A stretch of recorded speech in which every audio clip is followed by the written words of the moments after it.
सीतानाथ समारंभां श्रीरामानंदार्य मध्यमाम् अस्मदाचार्य पर्यन्तां वंदे गुरु परंपरां। रेवासा पीठ रामानंद संप्रदाय का द्वाराचार्यों की पीठों में प्रथम स्थानीय पीठ है। यहाँ पर संवत 1553 में और या 1570 में दो प्रकार के संवत मिलते हैं। गलता गद्दी से चलकर श्री अग्रदेवाचार्य जी महाराज रेवासा ग्राम में पधारे और यहाँ पर 4 किलोमीटर की दूरी में खारा पानी है। गांव वालों ने महाराज को कहा, महाराज यहाँ तो रहने लायक जगह नहीं है। उस समय अग्रदेवाचार्य जी ने अपना चिमटा गाड़ करके मीठे पानी का स्रोत निकाल दिया। आज भी वह कुआं पीठ के पश्चिम भाग में स्थित है। इस घटना को सुनकर तत्कालीन बादशाह अकबर महाराज के दर्शन के लिए पधारा। महाराज जी उस समय दातून कर रहे थे।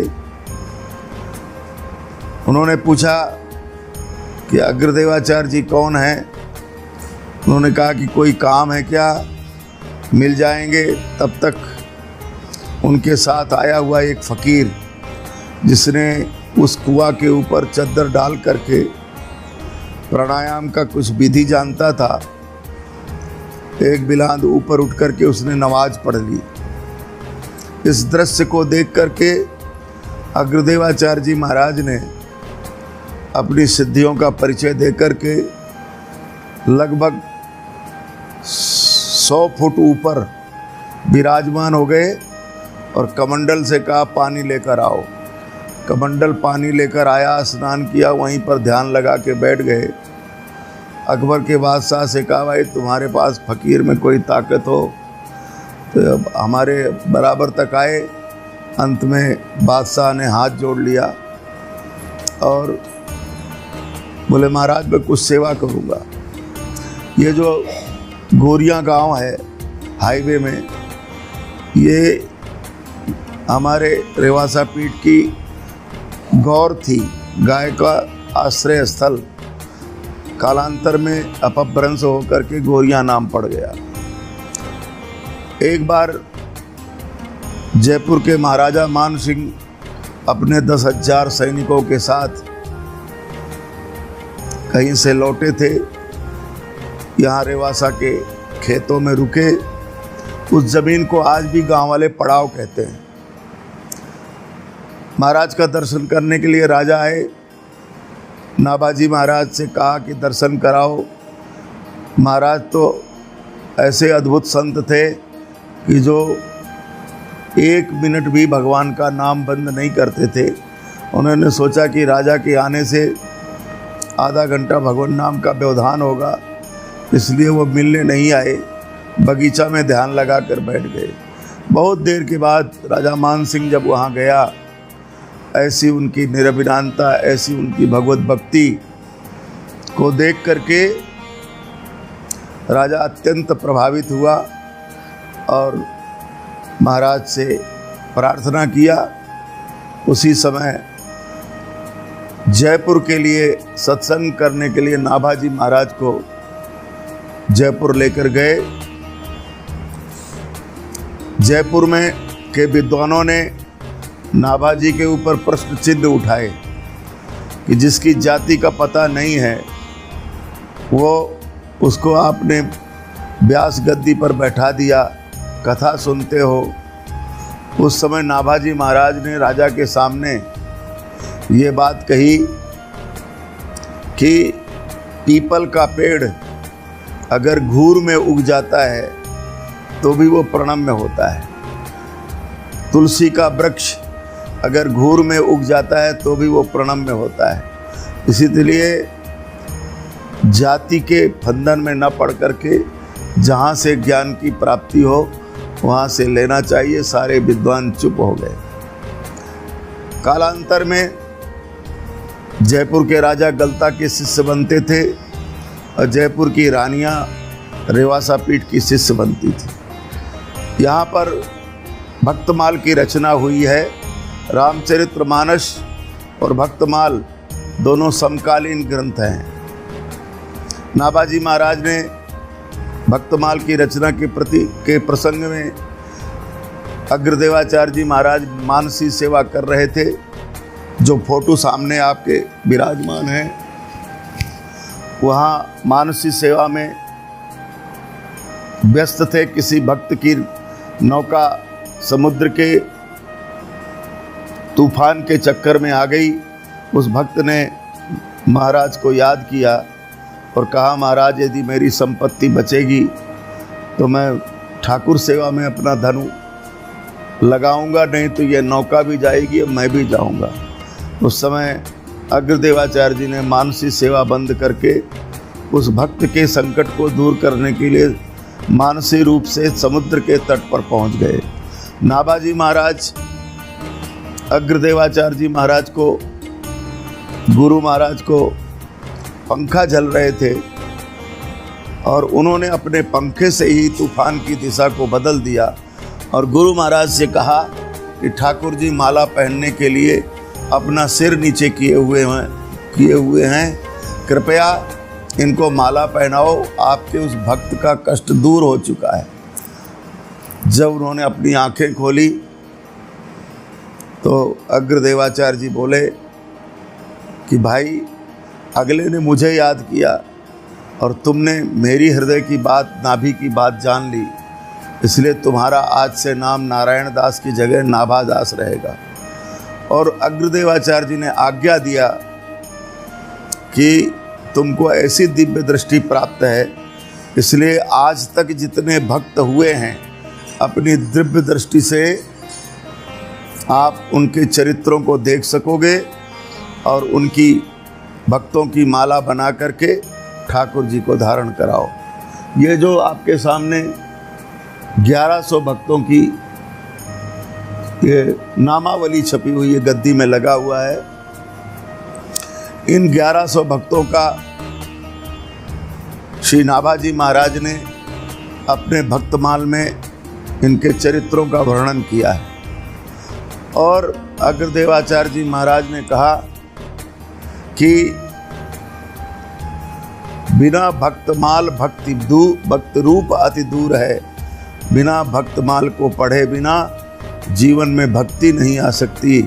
और इसलिए अग्रदेव आज्ञादयी भक्तन को यस गाओ, भवसागर के तरन को नाहिन और उपाव।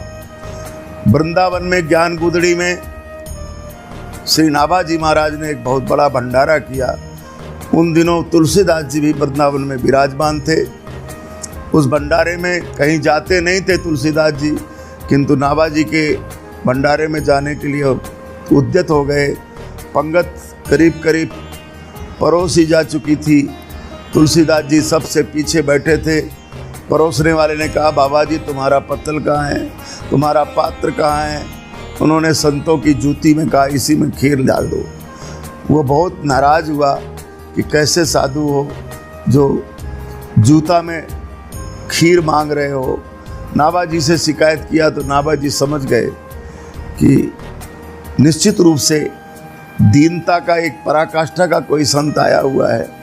और जाकर के उन्होंने जब पूछा, तुलसीदास जी का परिचय हुआ, चरण को पकड़ लिया नाभाजी ने और भक्तमाल का जो सुमेरु था, तुलसीदास जी महाराज को अपने भक्तमाल का सुमेरु बनाया।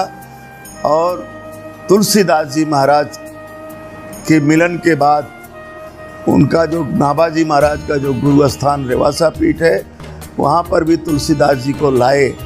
और कहते हैं कि तुलसीदास जी ने जो ये पद लिखा, जानकी नाथ सहाय करे तब कौन बिगाड़ करे नर तेरो, इस पद की रचना तुलसीदास जी ने इसी रेवासा पीठ पर की है। रेवासा पीठ की रामानंद संप्रदाय में 11 बड़ी बड़ी द्वारा गद्दियाँ हैं जो पूरे देश में फैली हुई हैं। पंजाब से लेकर, उत्तर प्रदेश से लेकर, मध्य प्रदेश से लेकर राजस्थान में रेवासा पीठ की निकली हुई गुरुगद आचार्य पीठें चारों दिशाओं में फैली हुई हैं। निश्चित रूप से अग्रदेवाचार्य जी महाराज ने, जैसे तुलसीदास जी महाराज ने हिंदू समाज को नैतिक बल प्रदान किया, उसी प्रकार से नाभाजी महाराज ने अपने भक्तमाल के माध्यम से जन जन तक भक्ति को अंकुरित और पल्लवित और पुष्पित किया। आज सुदामा कुटी से 4 खंडों में भक्तमाल प्रकाशित हो चुकी है।